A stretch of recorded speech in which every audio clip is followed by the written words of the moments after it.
The film opens with Taesik, a man who has recently been released after spending a decade behind bars. As he makes his way back to his hometown, he writes down a list of things he plans to accomplish in a notebook, checking them off as he completes them. Taesik's first destination is Sunflower, a diner owned by a woman who raised him as her own. Unfortunately, she is not there and won't return until evening. Instead, Hee-ju, the woman's daughter, asks Taesik to go to the public bath and come back later. At the public bathhouse, Taesik encounters some trouble unlocking a locker to store his belongings. This angers a guard who assumes Taesik is intentionally causing trouble. The guard, seeing Taesik's tattoos, becomes fearful, thinking he's a gangster. The guard had initially been bullying Taesik due to his nerdy appearance. Meanwhile, elsewhere in the city, a group of gangsters harasses a girl on the roadside. Two police officers nearby choose to ignore the situation and remain in their car. Taesik pays a visit to Changmu, a local gangster leader, at a nightclub. Changmu holds Taesik in high regard, suggesting that Taesik is not an ordinary person, as gangster leaders like Changmu typically hold disdain for others. It is revealed that Taesik used to be a respected gangster in the city. Both Changmu and Yang-ki, another gangster, are reluctant to interact with him. Yang-ki initially shows kindness but orders his men to keep an eye on Taesik. After reconnecting with some old friends, Taesik finally returns to the Sunflower restaurant, where he joyfully reunites with the woman who owns the establishment, his adoptive mother. Despite being his adopted son, she genuinely loves Taesik as if he were her own flesh and blood. Taesik apologizes for his past actions, and his mother assures him that she forgave him long ago. Although his mother fully accepts him and loves him deeply, Hee-ju struggles to accept Taesik. She openly expresses her dislike and perceives him as weak due to his nerdy appearance. That night, Taesik goes to sleep, determined to turn over a new leaf. He vows not to shed any more tears, not to drink alcohol, and not to engage in fights, aiming to become a better person and fulfill his promise to his mother. The following day, Joe Pantsu, a mafia member disguising himself as a politician running for office, campaigns in the market, making false promises to traders in hopes of securing their votes. Meanwhile, Taesik is at the police station, signing a parole report that warns he will be sent back to prison if he commits another crime. One of the police officers, Min-suk, approaches Taesik and advises him to leave the city due to the residents' animosity towards him for the chaos he caused in the past. However, Taesik tries to convince Min-suk that he has genuinely changed and is determined to become a better person. He even plans to remove all his tattoos to symbolize his commitment to transformation. Unfortunately, Taesik faces a financial obstacle as tattoo removal is expensive. Later, Taesik's adoptive mother confronts Pantsu and vehemently opposes his plan to buy her restaurant and turn it into an upscale area benefiting only the privileged. She warns Pantsu that she will fight back if his thugs continue to cause trouble at her Sunflower restaurant. The next day, Taesik manages to secure a job as a mechanic at an auto repair shop. During a patrol, Min-suk tells his partner about Taesik's troubled past, revealing that Taesik was a delinquent who even bullied him during their school days. Min-suk mentions that Changmu and Yang-ki were nothing compared to Taesik at that time. Several years ago, the city's gangsters were under the control of Choi Do-pil. Changmu and Yang-ki served as his henchmen. However, Taesik's constant troublemaking prompted Do-pil to order his men to kill him. Surprisingly, Taesik proved to be formidable in the fight, easily incapacitating Do-pil's men and ultimately killing Do-pil himself.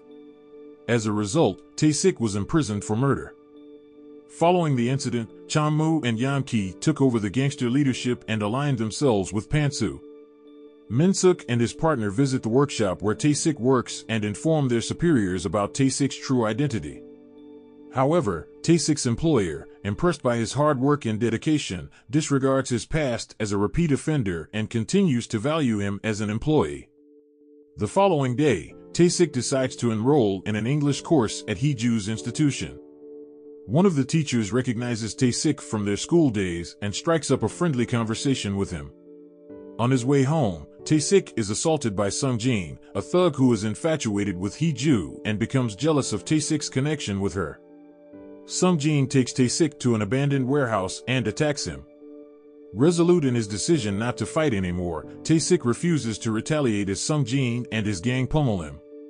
To their surprise, when Taesik's clothes are torn off during the scuffle, his tattoos are revealed. Following the incident, Heeju's attitude towards Taesik softens, and she tends to his wounds. Meanwhile, Pantsu celebrates his triumph as the election's top vote-getter. Now officially a government official, Pantsu plans to entrust the management of the city's largest nightclub to his loyal henchmen. Chanmu and Yanki eagerly compete to earn Pantsu's trust. However, Pantsu sets a condition: the one who eliminates the Sunflower restaurant will take charge of the elite nightclub. Upon hearing this, Chanmu orders his men to vandalize the Sunflower restaurant, hoping the owner will be compelled to sell the property to Pantsu. However, Chanmu encounters Taesik at the restaurant and hastily retreats with his men, apologizing to Taesik for the unexpected encounter. Chanmu confronts Yanki about his failure to inform him about Taesik's presence at the Sunflower restaurant. Meanwhile, Taesik, having received his first paycheck after a month of working at the auto repair shop, buys a pair of shoes for his mother and a camera for Heeju. It is revealed that the small notebook Taesik always carries was a gift from his mother during her prison visits. In the notebook, Taesik meticulously recorded his prison activities and his plans upon release. Heeju stumbles upon the notebook and reads it, discovering Taesik's desire to go on a picnic. They organize a delightful outing, capturing joyful moments together as a makeshift family. One evening, Taesik encounters his old friend, Byung-jin, who happens to be Pantsu's driver. Byung-jin reveals Pantsu's intention to construct a large shopping mall in the area. However, Taesik's adoptive mother's refusal to sell her Sunflower restaurant property thwarts Pantsu's plans. Byung-jin warns Taesik about the dangerous nature of Pantsu, urging him to stay vigilant. Unbeknownst to Taesik and Byung-jin, Chanmu's men witness their serious conversation and promptly inform Chanmu. Convinced that Byung-jin is attempting to recruit Taesik on Pantsu's orders, Chanmu and Yanki devise a plan to destroy the Sunflower restaurant and eliminate Taesik. The following day, Chanmu and his men raid the restaurant, threatening Taesik's mother to coerce her into selling to Pantsu. Heeju, arriving home from school, retaliates by striking Chanmu with the camera Taesik had given her, and then rushes to inform Taesik about the incident. When Taesik and Heeju arrive at the Sunflower restaurant, Chanmu and his gang have already departed, leaving behind Taesik's overwhelmed mother amid the wreckage. After assisting his mother in cleaning up, Taesik approaches Chanmu, requesting a meeting with Pantsu. Upon meeting Pantsu, Taesik pleads with him to cease bothering his adoptive mother's restaurant. Aware of Taesik's past as a gangster, Pantsu offers him a job. However, Taesik politely declines, expressing satisfaction with his current employment. Incensed that someone has dared to refuse his offer, Pantsu devises a plan to frame Taesik and have him sent back to prison. He instructs his men to attack the auto repair shop where Taesik works, instigating a brawl and subsequently reporting the incident to the police. The following day, the thugs storm the shop, assaulting Taesik and even harming his employer. Meanwhile, Pantsu reports Taesik's involvement in the brawl to the police. However, Taesik manages to control himself, refraining from retaliating, thwarting Pantsu's scheme as the police do not arrest him.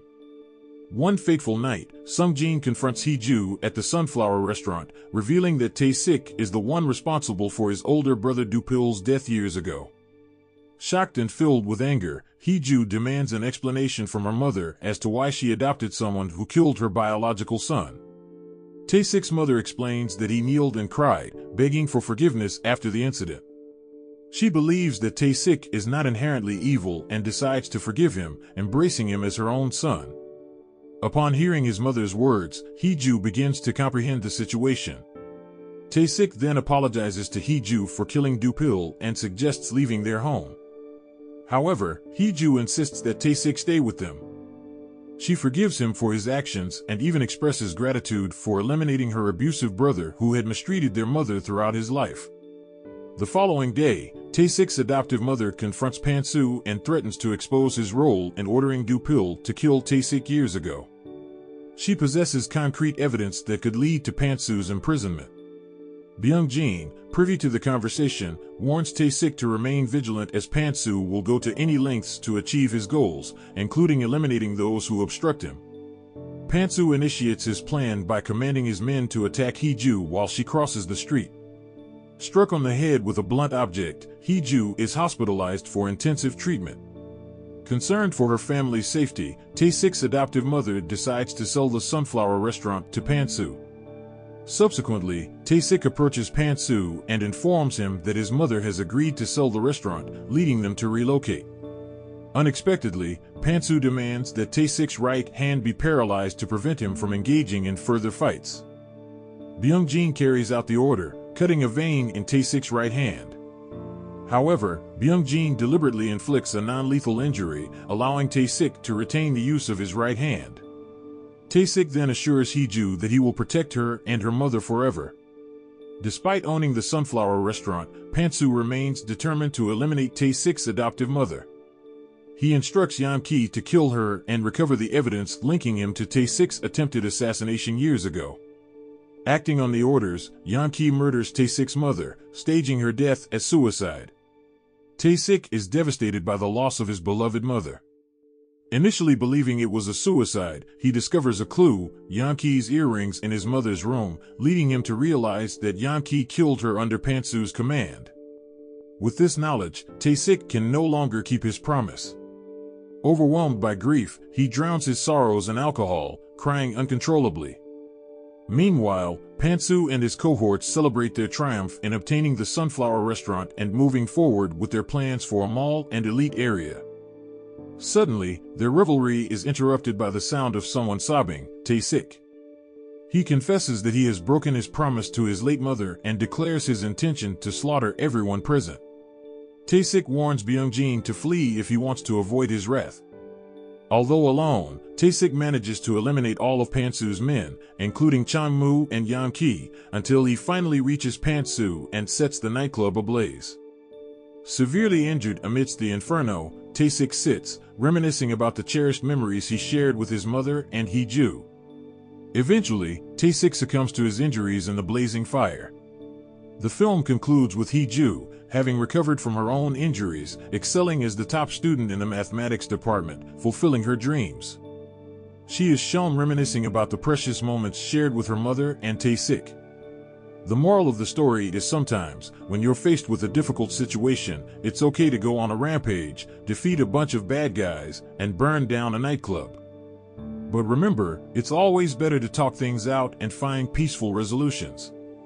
And maybe, just maybe, excessive tattoo removal could have saved everyone a lot of trouble.